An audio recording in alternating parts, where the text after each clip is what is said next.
Draft Pod, baby, coming at you talking about Broncos, cornerstones, and what moves, draft, free agency, you name it. What players do Sean Payton and the Broncos need to add to support those cornerstones and keep building this thing? Coming to you now.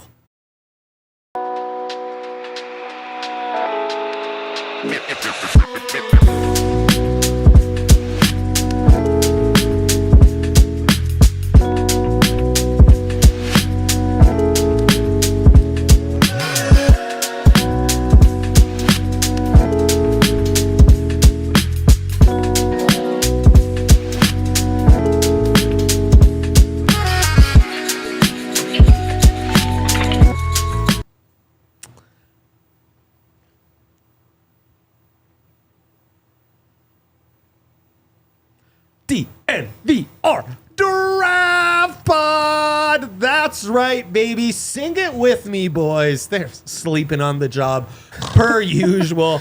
You know who doesn't sleep on the job? Toyota. We are brought to you by Toyota and the Toyota Lounge. DNVR, driven by your Front Range Toyota stores. Our official vehicle. Come one, come all in the Toyota chat. I don't know. Come one, come all seemed a little weird coming out of my mouth. No, Todd would don't do that again. So I'll avoid that. Pause, Todd would say. Yes. So yeah, good for us. Shout out to Todd. We are so back. Odds Todd is listening. Oh. 0.0001. Does he know that we do a draft pod? Yeah, does he I would bet my life he doesn't. Yeah. I would agree. I mean, why would he? No, why would he? Yeah. You haven't been telling him I don't riveting think stories so. about this show? I'm not in tune on his real I estate think dealings. he would have you know? known around draft season last year, Oh, but I right. doubt he remembers. Right, when he was on those streams, he maybe got an inkling like, oh, these guys talk about this Yeah. stuff quite a bit. Todd, if you're listening, Yeah, let oh us my know. gosh. Holler at you, Todd. He's not listening. Thank you for tuning in, no doubt. I would give you minus 10,000 odds that he is not listening. I would not take those odds. No, I mean, and I would also who add, wants minus here's 10,000 what odds after percentage of our listeners today on this podcast know who Todd is? Vast majority. Gosh, you would think. Damn, we yeah, have a But lot of occasionally, ball like knowers. you look through like the comments from last week's show, and it's like, I'm a Chargers fan. I'm here because of this. They don't know we're talking about Super Bowl 50 champion Todd Davis. Todd Davis. Yes. Green dot Wow. on his own. Best of all dots. Bill Walsh scholarship. Coached the linebackers this summer. Put some respect on our guy, number 51, Todd Davis. Yeah. Bam Bam, as he's known to his Bam Bam. friends. Yep. Actually, I've met his friends. I don't notice anyone calling Call him him Bam Bam next time you see him. See what happens. Oh man, Yeah. we should make Bam that a Bam. thing. We should. Because yeah, I love nicknames around the office. Yes. But I'd be more inclined to call him like Todd-tastic or something. Todd-tastic. Ah, there you Todd go. Father. Bam Bam. Every Todd's the Todd father. The now. Todd father, yeah. Breaking news. We have our guy, the Schwan Wait, man, hold on, back hold on. on the draft pod. This is the draft pod, so you could hit him with the classic Mel Kiper. Todd. Oh man, that's legendary. What a callback! Wow, look at Wow. the Toyota chat. You guys rule. What up, Jose? Down from 30 to 28 viewers.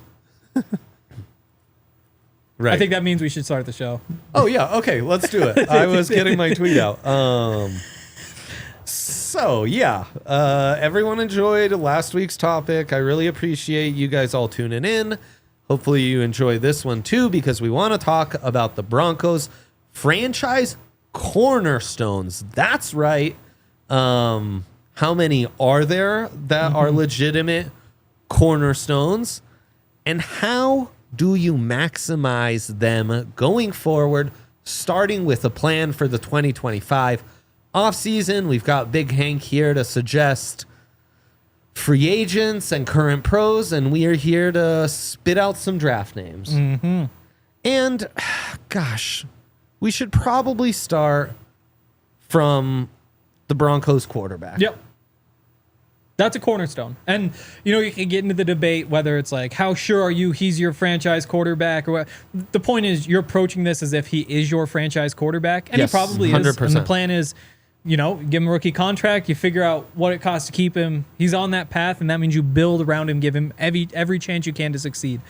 So that's number one priority for the Broncos is how do you maximize Bo Nix? Starts with Bo Chapman Nix, and God bless how him. would you maximize Bo? That's what's interesting. I think we talked about this a little bit last week off air when we kind of came up with this topic. And I think you kind of, as crazy as it sounds, you kind of used the Drew Brees plan. Because I think a lot of what we've seen is that there's some similar strengths there. There really I are. think the evasiveness in the pocket, the fact that you want the ball out quick, you want to build around quick game.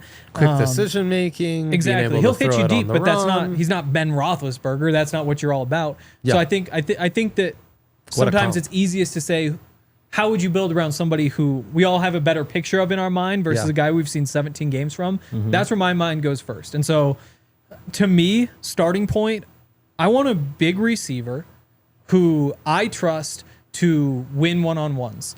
I want to be able to go into every play and say, you know what? If there's off coverage and it's one-on-one, he's isolated, we're going to hit that slant every single time. And I think that's kind of where my mind goes Outside, inside, doesn't matter. I go outside. Okay. Clear them out. If that's there, we take it. And I think there are other places you could go. I want run after catch from running backs, check down options from tight ends. But number one, to me personally, I want somebody who, if you're just going to give me the slant, I take the slant and it's right there. So 6'4", 215 isn't big enough for you then? That's the thing is you might already have it. Yes. Debatably, I think long-term you'd love an upgrade over Cortland Sutton. It might not be an immediate need. The Sutton upgrade at the one outside that makes him more of an elite number 2 possession guy and kind of raises all boats. Yeah. I think there is that too. Yeah. But I would say number one in a vacuum, that's where I start. Give him the easy completion on the short stuff to a good receiver. So that's Tatoria McMillan, T-Mac from Arizona to a T. Yep. It is. Likelihood A of T him for Tatoria. dropping to 20th overall. Slim to none. You probably get better odds of Todd watching this show right now than that happened. Wow. The other big team. I honestly think more likely T-Mac drops than Todd is watching the show. Yeah, Not that's probably fair. Kind of an irrelevant data point to any of you, but for us internally, I think Half that's a for good one. the big T dropping. Run slow, like bad Isn't 40 that a- time, and then pray. Bad's in the mid 4.6s and up. I think so. To get to 20. Yeah. Yeah. There's no way he runs that, by the way. I don't think so either. Oh, no. No. At worst, he's an AJ Green, like 4.5. Yeah. I think so too. At worst. I think I've so, watched too. him run 70 yards for too many touchdowns. He's way faster than that. He's a beast. But So then, again, in a vacuum, where would you guys go to build around? Okay. Bo? Somewhere similar, Yeah. but I'd go for probably the best statistical wide receiver that played with Drew Brees. Oh. Give me someone like a Michael Thomas clone. Like similar. Can work Exactly. just short intermediate routes, can just get themselves open all the time. You can just isolate them on the backside of trips and just say, Exactly. whatever this guy can do, like I trust him to just get open, and hopefully you develop that relationship between Bo and that guy. I don't know if there's a guy. I mean, I'd pick Travis Hunter in this draft, but like that's not Yeah. going to happen, obviously. I think Mike- I'd go back to T-Mac. Michael Thomas, routes, physicality, hands, Ohio State. Oh boy. There is a certain Emeka Egbuka, as the Toyota chat ball knowers are pointing out, who doesn't have the height necessarily of a Michael Thomas, has more speed, but does certainly check off those other boxes. And so, how confident are you? Again, you isolate him backside. It's the one-on-one. How confident are you that he's a guy who just goes and wins that matchup every time? Egbuka? Yeah. I'd be confident in plenty more guys, but I think that that's kind of his game, as Dre said. Yeah. Okay. And what I like about him is he's got some inside-outside versatility, Yep. Yeah. which I will keep saying to me is an outlier skill that allows you to succeed in the NFL as a wide receiver a lot more than the most. I really like him. I think that there's a lot of things that he does well, including like he's one of the few guys. He would be the only guy on the Broncos roster who can catch the ball on the run and just keep running, which is something they very much need. Yep. I fear that he's a little bit more Emmanuel Sanders than he is Demaryius Thomas. When realistically, he's probably somewhere in between. And I wonder in a Sean Payton offense if that's I think a he's guy kind of who, Jackson Smith and Jigba for a more modern comp, but Yeah. I wonder if he's like he's more of your number 2, more of your slot. And I wonder in a Sean Payton offense if you're willing to invest that kind of asset in that. Guys who maybe fit the profile you're describing a bit more. Ty Felton out of Maryland led the Big Ten in receiving yards, at least before Tyler Warren started playing in the playoffs. 1,100 yards with 9 touchdowns, 96 receptions for the Terps. 6'2", 181. Can run like absolute lightning. Yep. Might run a 4.42. We like that. True burner. And then there's Trey Harris, the Ole Miss standout wide receiver. He also had a breakout year. Was Jackson Dart's favorite target. He's got size. He's got speed. We're not talking about him much in general. The general draft people, not necessarily. I think the general we probably should. Yeah, we should. He'd be really nice, and I think everyone that we're talking about that's not T-Mac or Travis Hunter has a very good likelihood of being around by the 20th pick. And then later on, I'll just throw out Torrey Horton, I think also fits that profile in a big way because he has that size speed combination. Remember, he's housed kick returns before. Yeah. Big playmaker, developed his route running, good hands, and he's got the frame to match. Yep.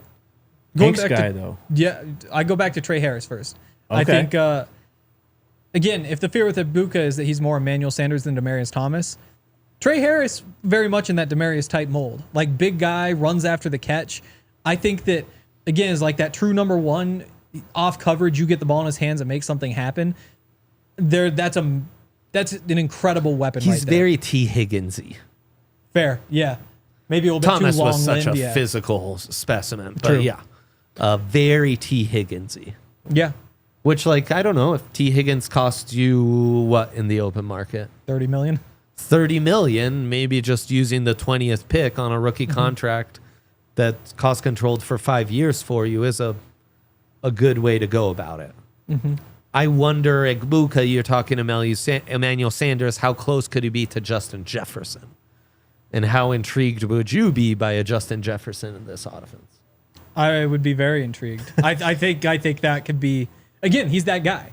He's that guy where you press him, guess what? He's wide open deep on a post or just a straight line, corner, whatever you want, comeback. You play off coverage, that's an easy completion. He's going to make something happen. I think, again, you go back to, you already have Cortland Sutton. So is that the piece that you want to be upgrading right now and pushing him somewhere else? But if you really think a guy is Justin Jefferson, you obviously don't say no to that.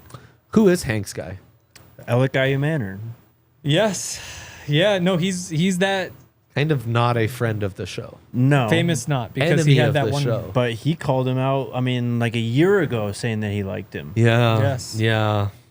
Big guy. Again, You love a good top-end Stanford speed. prospect. Simi Fiocco. Tanner Michael McKee. Wilson. I feel like you were an Tanner early McKee. Tanner my McKee goodness. adapter. It was over and over. But yeah, those guys, this doesn't need to be a Stanford and their drop-off podcast, but I have a feeling there are going to be fewer and fewer Stanford prospects I'm in love with. So Yeah. if this is the last one, I'll go all in. Shout out to David Shaw, man. True legend of the game. True legend of the game. You wonder about the top-end speed a little bit. You wonder if maybe he's just... Yeah.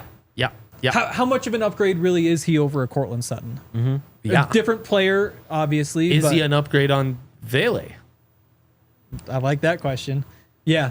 Which is why, again... And there's a lot of guys like that, including Nick Nash, who I'm sure someone's going to throw out. Yep. And if you're just, again, going back to what is the perfect offense around Bo, obviously that number 1's a piece, but like, what do you want from the slot receiver?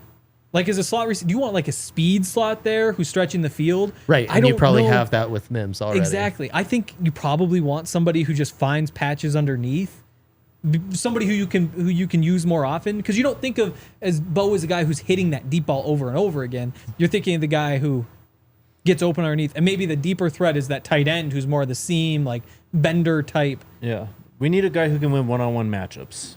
That's what it boils down to. Yeah, it's a great comment. Whether it's with the size, as we mentioned, or just the route running ability, it's someone who can consistently, I mean, down in, down out, like I'm talking all 3 plays, they should be wide open because of what they can do. That's the type of player who I think opens up this offense, because you have speed in the younger guys on the roster, and you have Vele and Sutton with the size. It's just someone, with 3rd and 3, who can run a whip route to get us across the chains. Because like you love Bo's precision on those throws. Like you don't want to be betting on like arm strength. You want to be betting on use that accuracy to hit the guy right where he needs to catch it on the run. There's one guy who brings familiarity out of the wide receivers, and then I think there's some non-wide receivers we need to talk about as well. On the other side, because playoffs are coming up, and boy, it's hard rooting against the Chiefs and the refs and stay chill on Sundays, during the playoffs. But you got to choose chill, Jake. You got to choose chill and put yourself in that right chill mindset with the king of light beer lagers, the Colorado beer, through and through, crispy and cool like the Rockies, filtered right here at home, made beautiful for us, and it goes down so nice. Oh, it goes down so nice. Of course, I'm talking about Coors Light.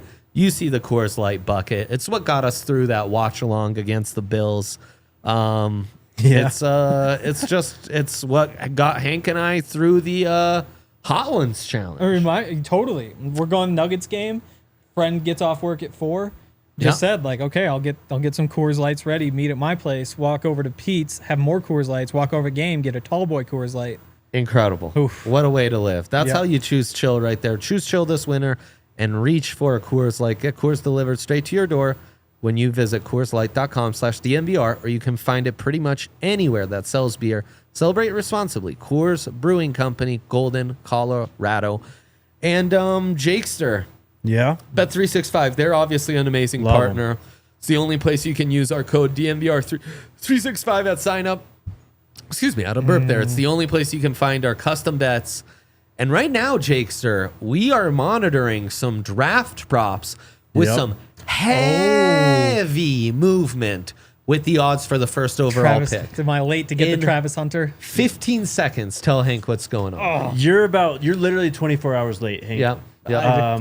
2 days ago, Travis Hunter was probably plus 15, plus 1,400-ish to be the first overall pick. The Titans president of football ops, GM, whatever he is, makes that statement yesterday about not passing on a generational player in the draft. Travis now plus 150 to go first overall. Good news. It's a beautiful thing. We're out of time, aren't we? Yep. But Wemby's killing it in Paris. Underdog, I bet it.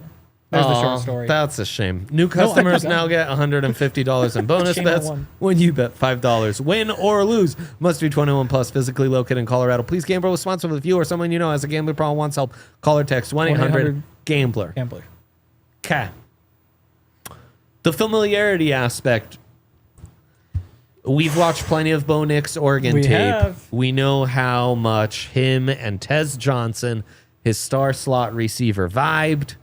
He really overtook Evan Stewart as the top wide receiving prospect on that offense. Tez is an undersized, shifty slot wide receiver. Would that intrigue you? My question for you guys, because I haven't seen as much of Oregon this year, from a scouting perspective, is he just a speed slot, or is he an actual slot who gets open underneath and you trust him to catch it, take a hit, do whatever needs to be done? Oh, I think he's got that ability to get open and really be a quicker than fast type guy. I have a question for you guys. Yes. Please. Can you guess, or do you know, how many Oregon wide receivers are on NFL rosters right now? Oh. Troy. Yeah. Just Troy? Right. Troy Franklin. One. Yeah. One. It's Troy Franklin. Yeah. Whoa. Thanks, John. We love you for tuning in. We really has just appreciate been you. like running backs from Oregon. And even then, they aren't necessarily popping in the NFL. Mariota and Herbo had no one, huh? I can't even remember who was on those teams, to be honest. I know. Running backs, LaMichael James. Yep. Yeah, Michael James, yeah. Isn't that Played crazy, for Snoop though? Dogg in high school. That's Snoop insane. Dogg. And I know we say don't scout the helmet. We say that stuff all the I time. think it's a different Wow. Oregon. I think it's a different Oregon. But yeah, I mean, it's not a terrible point. That is interesting. Just something to throw out there. I could get behind Tez if we're confident. And I from what I've seen, I am. Like you again, the whip routes, the quick, just like sit over the middle Right. when everybody else is going deep and catch it and run. I think he has that, but you know, you wonder a little bit. I also He's small for the NFL. how He's about really the small. little Texas guy, Golden? Yeah, Matthew Golden rules. Yeah. Matthew Golden rules. He's got the speed to win one-on-one Did you say for sure. Golden or Bolden? Golden. Golden, yes. Bolden, no. I mean, I like both of them. Silas Bolden, he was Yeah. a guy at Oregon State who was making a ton of plays in the punt returning game there too. But yeah, Matthew Golden. I mean, has any receiver seen their stock go up more over the It's been last crazy. It's month of been the season? really wild.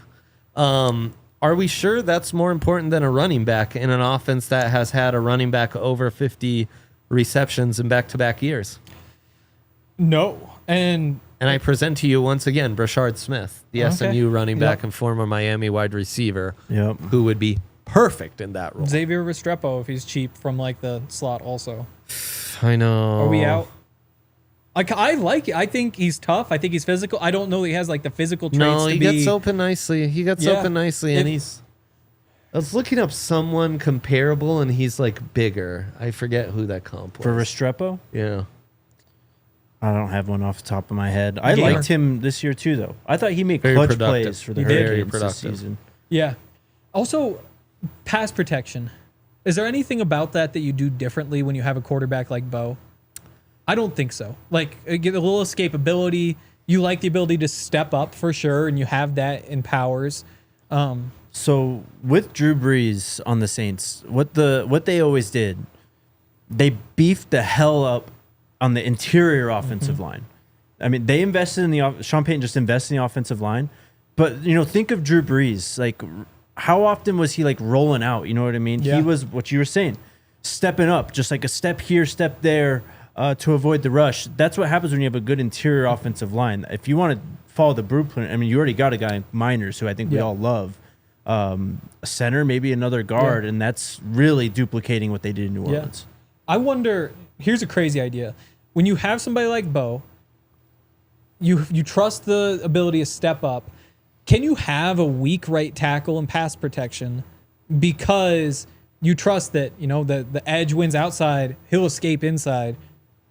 He wins inside, you escape outside. Like, I almost wonder if that kind of front side to Bo tackle isn't quite so important. Not that you would ever want to be beaten there, but sometimes you see, like, that's how Mahomes I just just gets think free. you have so many terrific strong side edge rushers rushing on that right side in the AFC West Yeah. that it's hard to be like, oh, we'll sacrifice Okay. some pass pro, like, you know, so what, Joey gets out quick. Bosa and Max Crosby and Karlaftis, just like work through it. It's just 6 Okay. games. Okay. I think we that's- want the ball out in 2.5 seconds every play. Yeah, And if no, not, I mean, look, I think what Jake's describing with previous O-lines under Sean Payton is more of what I describe as sometimes you'd rather a big traffic cone that's harder to get around than a guy who actually moves well. Fair. Because it's like, yeah, our offense is predicated on timing, and then we'll lean Yeah. on you in the run game and make it work. Xavier Restrepo's bigger than Zay Flowers, and there is some stuff about his game in the same conference that reminds me a decent amount of Zay, and he's like 2 inches taller and 20 pounds heavier. 40 times a tenth of a second different, though. If that's the size difference, though, I That's- think yeah. that warrants Yeah. that. And again, especially if the focus is we want somebody who can win underneath consistently. And if he has speed, you never say no. Restrepo might. fit I'm that just bill. wondering, you're going to get that slot tight end, your joker. You're going to have Mims in that spot from time to time. Yep. Now you're adding another slot guy? Like, you can only have so many people line up in the True. slot, you know? I think if you send Mims to the bench, you send Mims to the bench. As much fun as he was the last month of the season, it really was like a last month of the season that went well. Again, speed slot, you could also probably bump him outside. You could do different things. And I think, again, even when you flex the tight end out, I think you still want that in 11 personnel because that's where you really get that matchup with the tight end on a linebacker. And again, sometimes you split him out with another tight end out of 12 personnel, and you still can play with that matchup. I think true slot, there's certainly an upgrade. And it's interesting because if you're talking Sean Payton, I think you are more intrigued by the receiving backs and the joker tight ends. If you're talking Bo, I do think it is more of a wide receiver upgrade to maximize him. We just got to be honest. I mean, the receiving course has got to be better, man. I mean, what you said about Mims, like, I think that was them just looking for something, a spark. And he gave it to him. He Give did. him credit. Credit to him. Like, and look, I'm not trying to, shit on Mims here. I loved Marvin Mims when we drafted him. I frankly thought he'd be a lot better than he is. Yep. And for whatever reason, he just hasn't caught on. He hasn't been able to fulfill that role that he was supposed to fulfill. I think second half of the season we saw that. He's done better, but it's like you got to move this guy in the backfield and stuff. Like, if that's the way it is, then have him do that. Like, you still need a slot. Right. Yeah. Let him be the joker and find yourself a real slot. Yes. An adult slot. Yes. Do we have more Bo thoughts or should we move on to PS2? I would go to Quinn next. We could go to Quinn next. I think they're two offensive cornerstones right now, and it's Bo and Quinn. Is Hank talking into the mic enough? Okay. There we go. I think that maybe is a little bit tougher conversation, but I'm curious, again, with knowing what we know about Quinn, that he is a great offensive guard, and he is going to be the centerpiece of your offensive line for hopefully the next decade. Yep. What do you do to maximize that? Is it, to me, it's you want him pulling. You want him on those powers, those counters, the trap runs when they run are great. I think you probably prefer more duo stuff than you do like zone type inside runs. And so can you get more power from the center position and make sure that you're not just winning when you go duo, you're just blowing guys out of the water and getting that second level. Yeah, it's like an easy 3-4 yards every time you run it, basically. Exactly. Yeah. Yeah, and do you lean into that, or is it more of finding him a right tackle partner that you can really maul with? And I think that that's another piece of it. And I think Mike McGlinchey is a really, really good player. And I think especially this year, maybe playing the best football of his career. Yes. But that's where what you want is to get him out in space, like those overtake blocks on those outside zone runs. Set that edge and let the running back run outside. But again, I'm not sure that that's what maximizes Quinn. I think Quinn is very capable of, again, like overtaking or doing whatever you need him to do in that running game. But I mentioned this last week when we were talking about previous 20th picks. I like the idea of a Troy Fautanu next to him. I like the idea of a guy who's a mauler, a guy who, even if he's a little bit undersized, is going to fight. Again, like if you could find somebody who's like a Mekhi Becton who panned out, which isn't what happened, then all of a sudden you do have just a really big guy who's winning right there at the point of attack. If you want to run the power back that way, is somebody who's mobile. It's nice to be able to have him pulling, but Quinn's the guy you really want pulling back to the other side. You want somebody who's going to stand there, hold his ground. Again, if you work the double team with Quinn, you're moving to the second level. What do you think? Yeah, no, I think Garrett Bowles.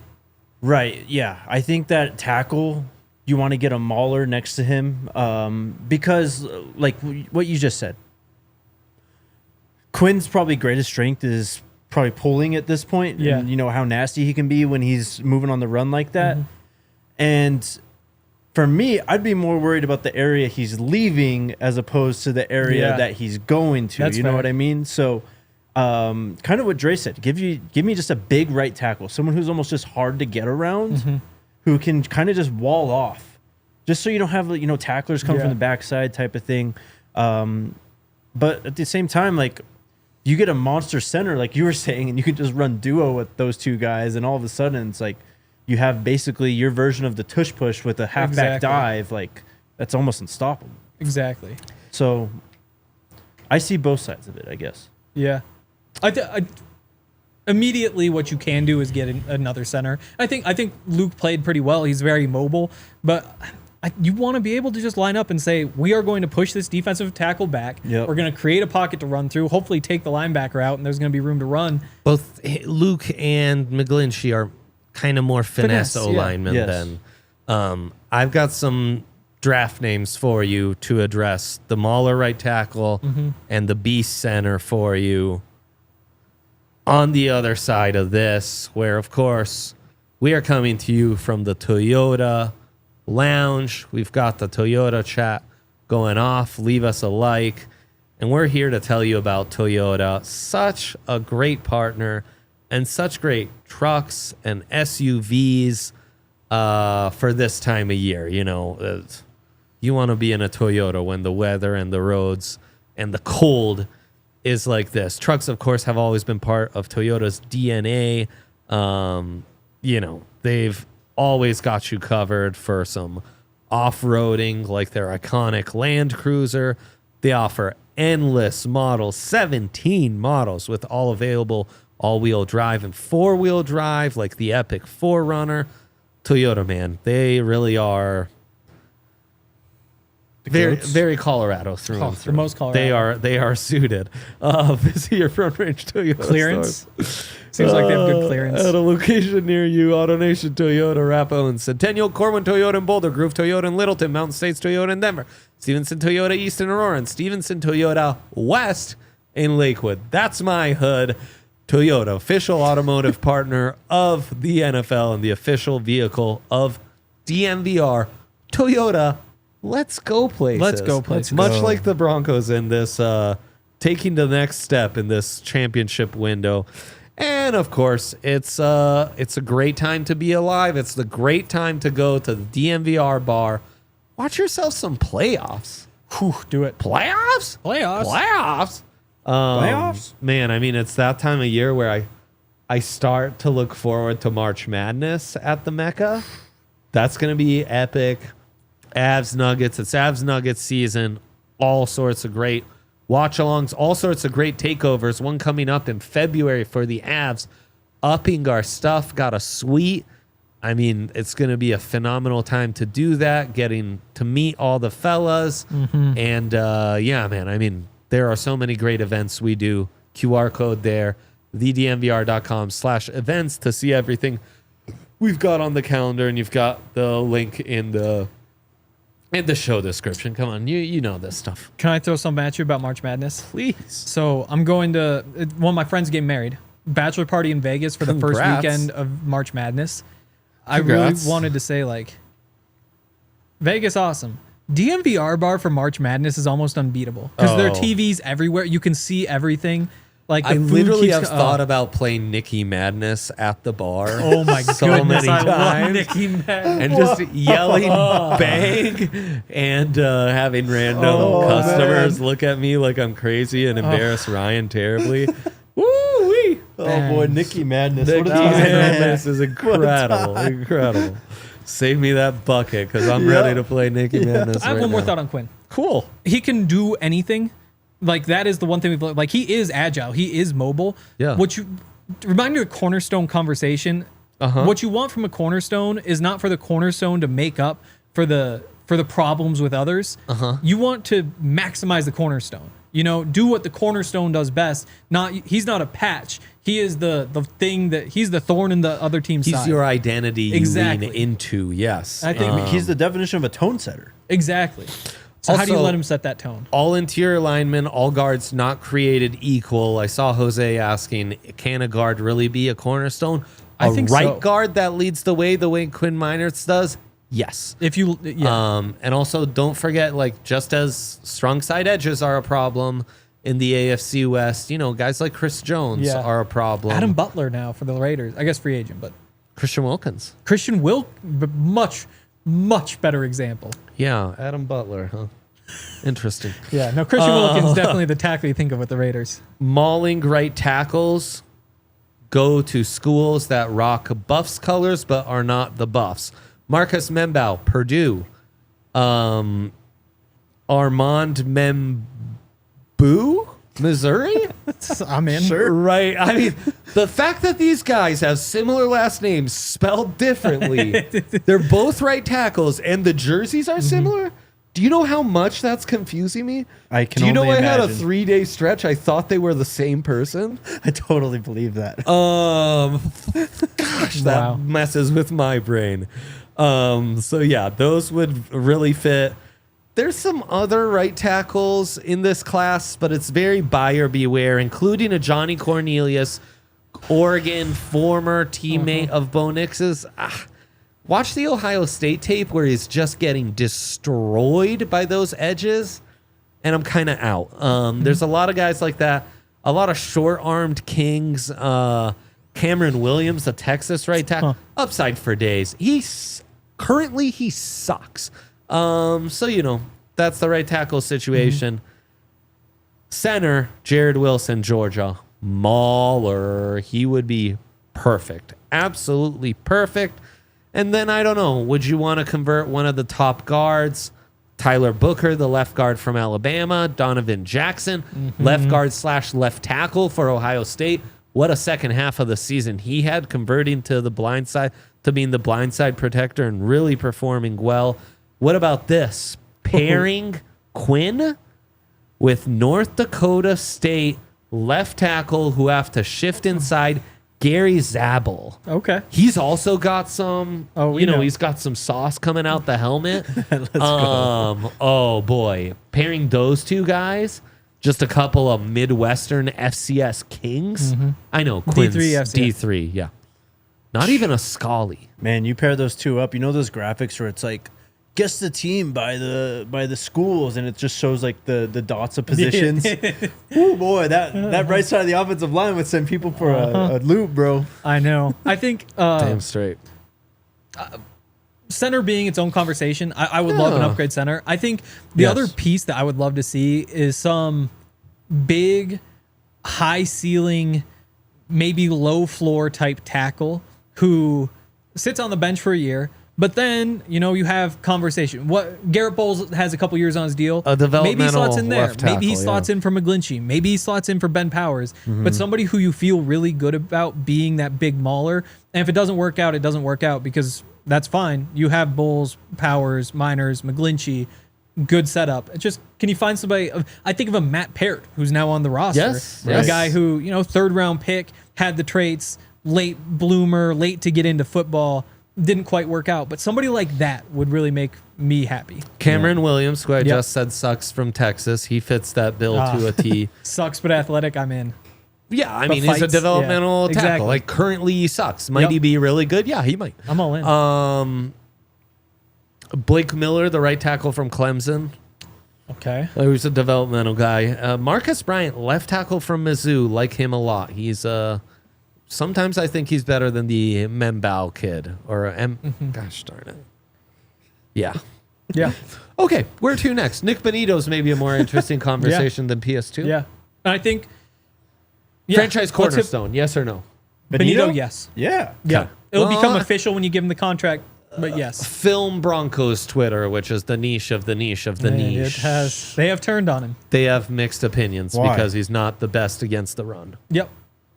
Because he's not Von Miller against the run. Yeah. You Yeah. just don't like him anymore. Well, He does the hard parts, not it's- the easy parts. He does. He has the premium trait, right? Yep. He has the premium trait, but we knock him because he can't do the thing that you can find. Is this just based on the Bills tape from 2 weeks ago?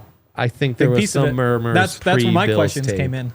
and the Bills tape only reinforced that. Whatever. Here's what I'll Yeah, say no, about when you play a great offensive line, when you line him up against Deion Dawkins in the run game, it might be a tough day for him. Right. But when you play, 17 games in the season, 13 weeks of the year, he's just going to eat that tackle alive regardless of Also, run the pass. hope is you're in a game where the Broncos maybe take a lead, and all of a sudden Nick Bonitto can use his advantage against Deion Dawkins instead of having to play the entire game on Deion Dawkins' terms. 100%. And then on top of that, what did the Broncos do in that game? We saw a lot of Dondre Tillman. And they said, well, this is a big guy who can fill that Dondre role. rules. And he had an incredible game. So I think that you can find that guy who it's like, okay, we got to go 3-4. They're in 12 personnel, whatever it may be. They're running the football. Nik Bonitto last year played 61% of the Broncos snaps.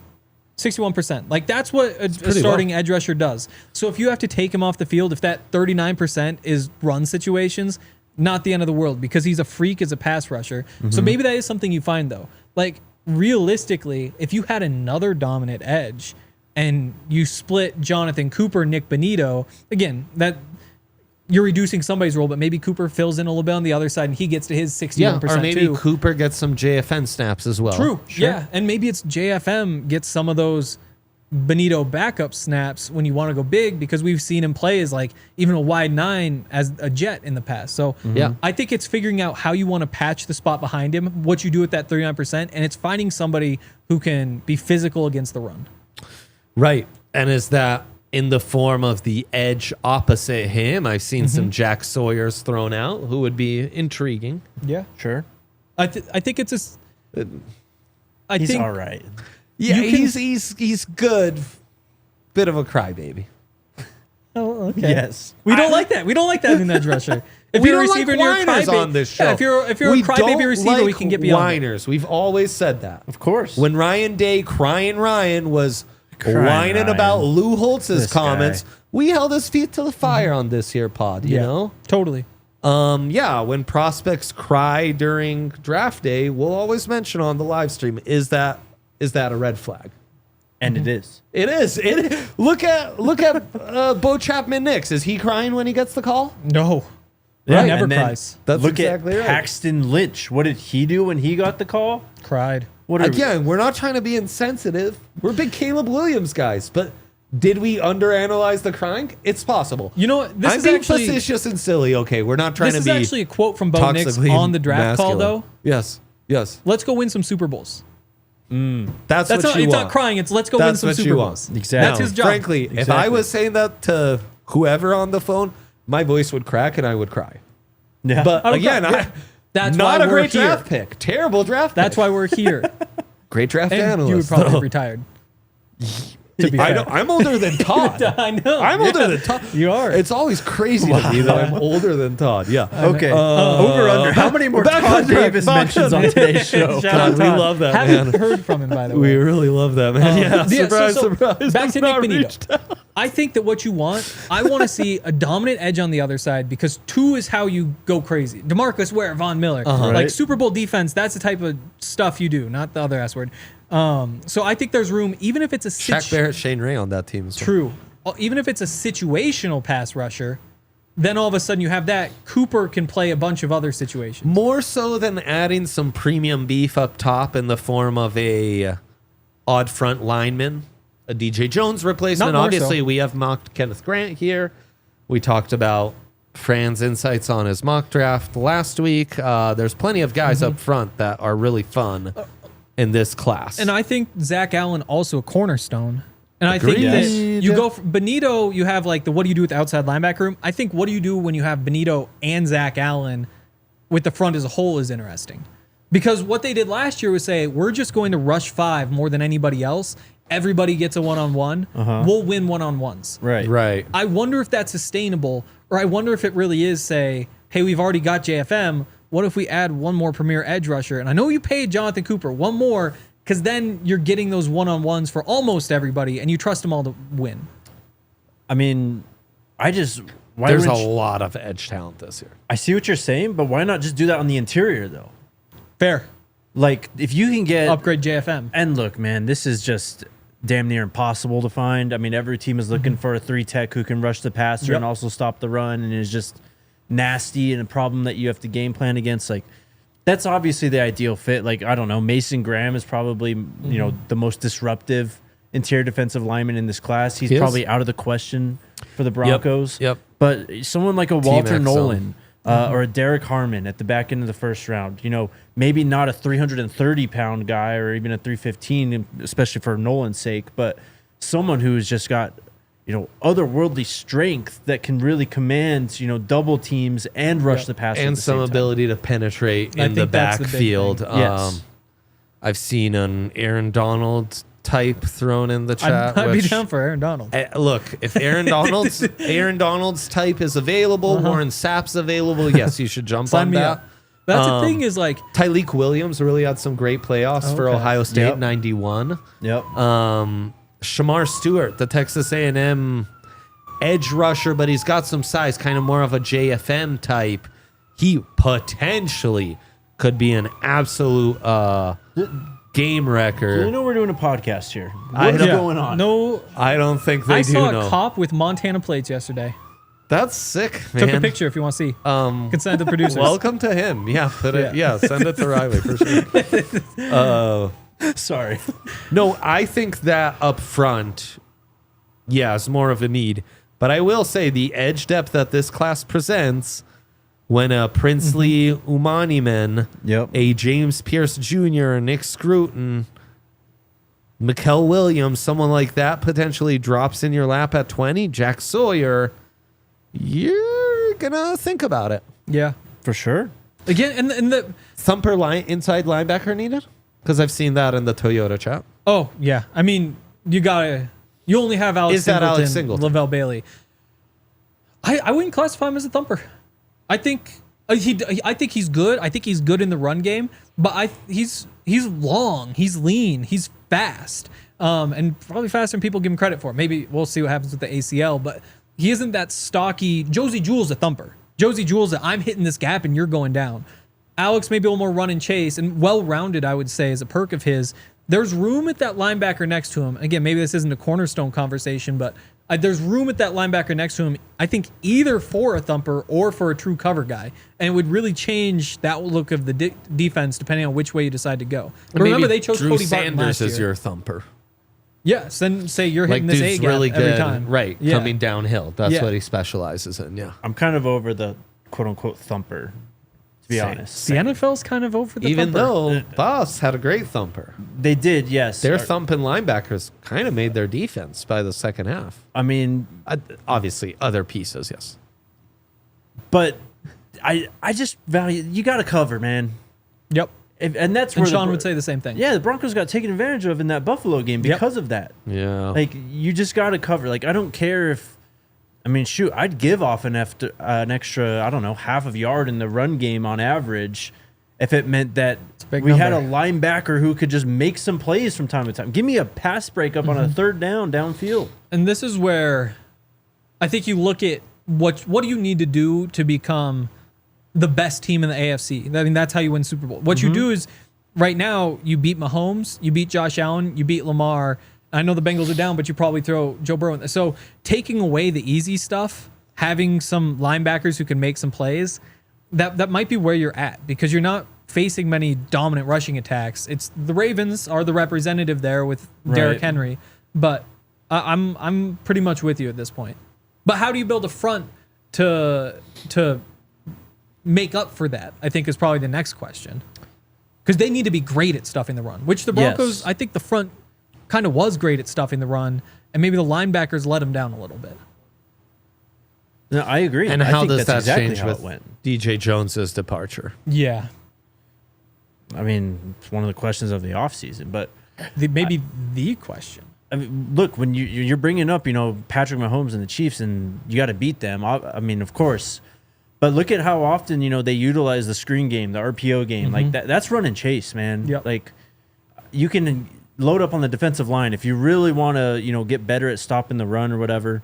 Don't do it at linebacker, in my opinion. And look, Broncos have just ignored the linebacker position basically since Todd was at the green dot. And even Todd was like an undrafted linebacker who Right. got his chance and took advantage. But he way outperformed what he was. Exactly. You know what It's I not like mean? he was a that, first-round it was pick. Danny Trevathan and Brandon Yeah. Marshall. Two But, like- more practice squad undrafted guys. Or Trevathan was a fourth rounder. I think part of that is it's really hard to find like those freaks. Like the guys who really can just like erase a tight end from the linebacker spot. Of course, there are only a yes. few, and maybe there's 10 of them in the NFL. No. and most it's of them, closer to 2 than it is to 10. I would say yes, but like if we go with 10, 7 of them can't defend the run at all.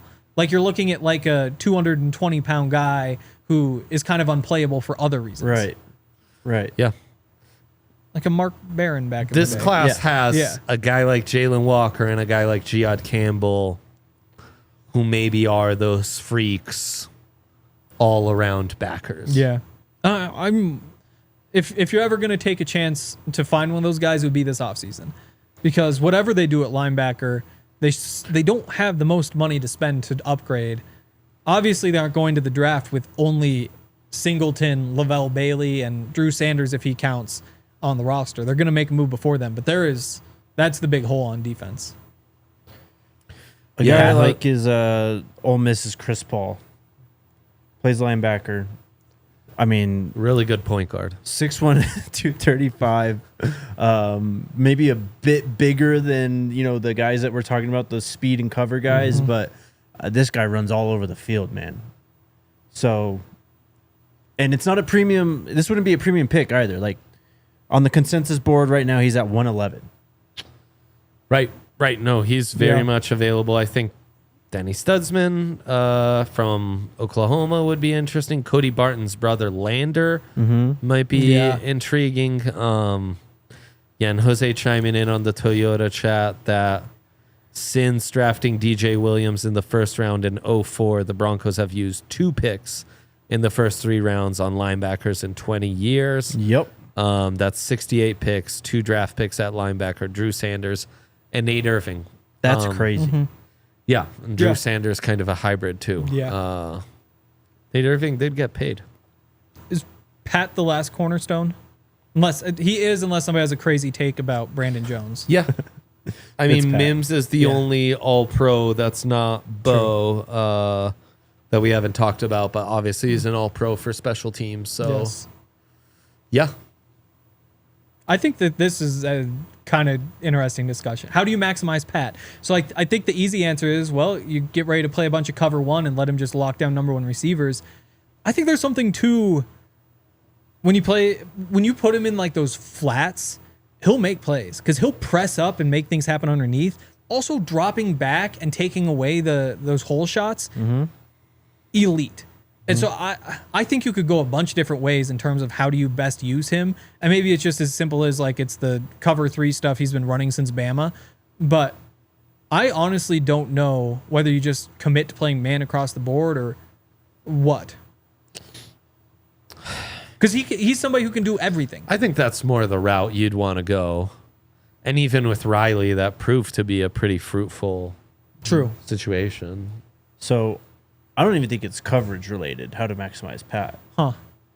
You get a hell of a lot of pass rushers. Like we just spent 15 minutes talking about. That's where the cover 1 pays off for itself. It's true. With So an you elite rush corner 5 behind and- it. Right. So not to, rehash the same conversation we just had. But I think it's very related. You're I mean, Yeah. it's get a monster 3 technique, add another edge, like you said. Like that's how you maximize having the best corner in the NFL.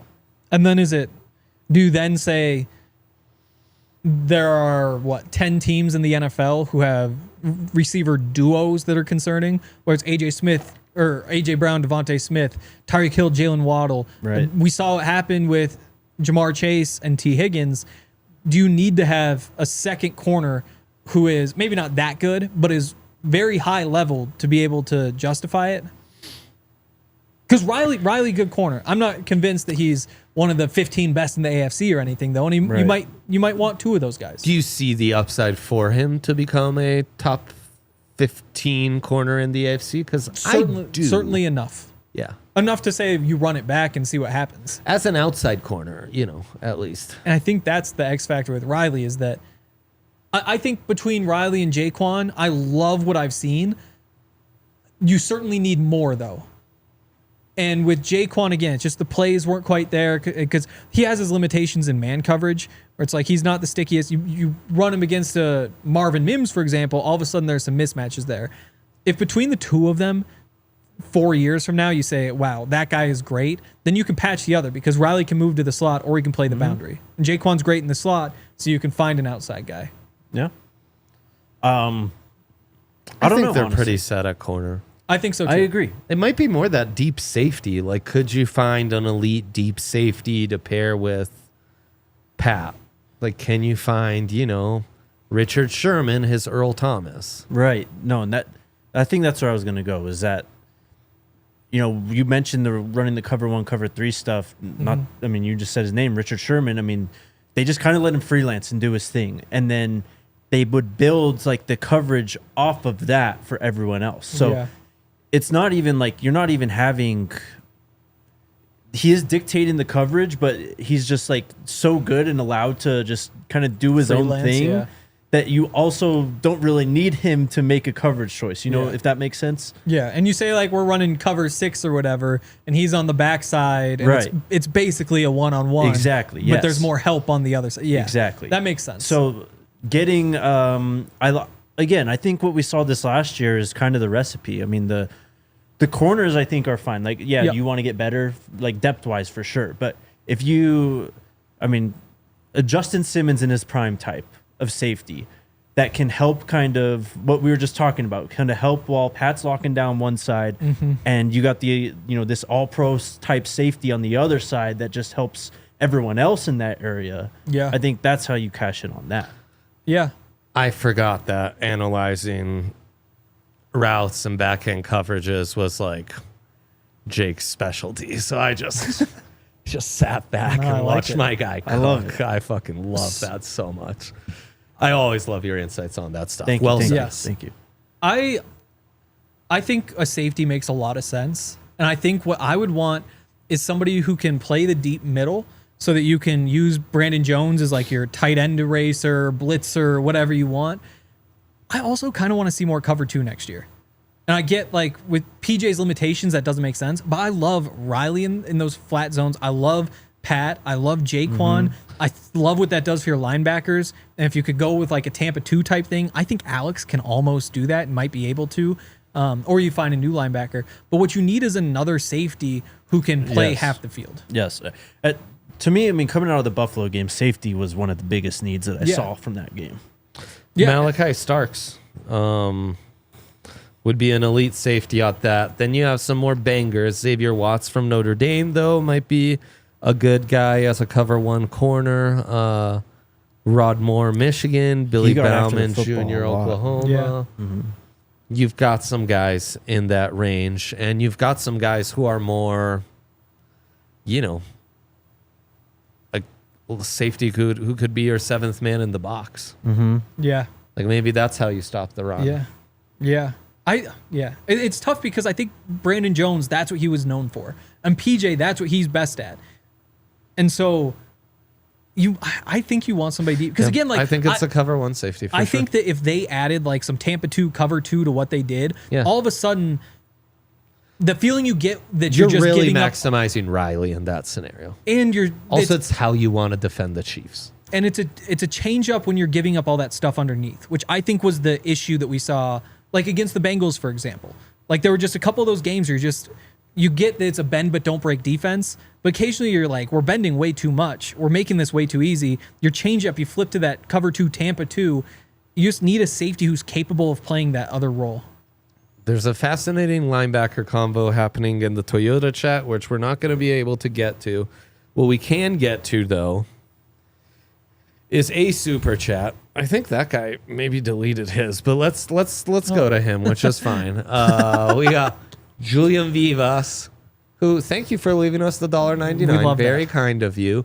Asking us, will Zach Wilson resign? I see him starting in 26. Of all the ways to spend that $1.99, brother. Yeah. What is not in Denver, I'm assuming. Who cares? That's crazy. I, with no info, would go with a Stidham cut and a Zach Wilson keep. I think everybody would. I also think Stidham was on a 2-year, $10 million contract. He's getting $5 million per year at most now. Like his value certainly didn't go up. What is Zach Wilson costing? Because I think it's more than that $5 million. And if Stidham winds up being 3, and say you don't even have to give the 10 for Zach, like Sam Darnold got, say it's a 7.5. Do you really want to spend $4.5 million on upgrading that backup quarterback? Which it might not even be an upgrade. It's more of just like a gamble that might pay off. Right. I would prefer Zach Wilson, but I'd also much prefer Stidham in the money. All I know is he won more games with the Jets than Aaron Rodgers did. Wow, that's a good point. And I wouldn't touch Aaron Rodgers. TBD007, thoughts on Kenneth Gainwell as running back 1 in Denver? I think you could do way better, and he's at best running back 2, probably more running back 3. Yeah. I don't know. Could be RB1 on this team for all we know. That's the thing. And when you look at the options in free agency, Rico Dowdle. Yep. Yeah, He looks sick in a Broncos uni. he would. And he's When's cheap. the last time we had a running back with dreads coming out the back? The failed Melvin Gordon and Jamal Charles experiments? Probably. Why would you even bring that up? I'm Melvin literally Gordon. answering And the Melvin question cut his I hair. just asked. Oh, boy. God, this was a blast. You Yeah. guys are just making these draft pods so much fun. Toyota chat was on fire. Leave us a thumbs up on the way out. Big shout out and thank you to our superstar producer, Riley Sorbo. Don't you Yes. forget that name. He's going places. From the Schwan man, Big Hank, Frank, as I call him when I'm upset with him, and me, your host, Dr. Dre. We'll be back next Thursday. Thank you for tuning in. Bye. We all silly like the mayor.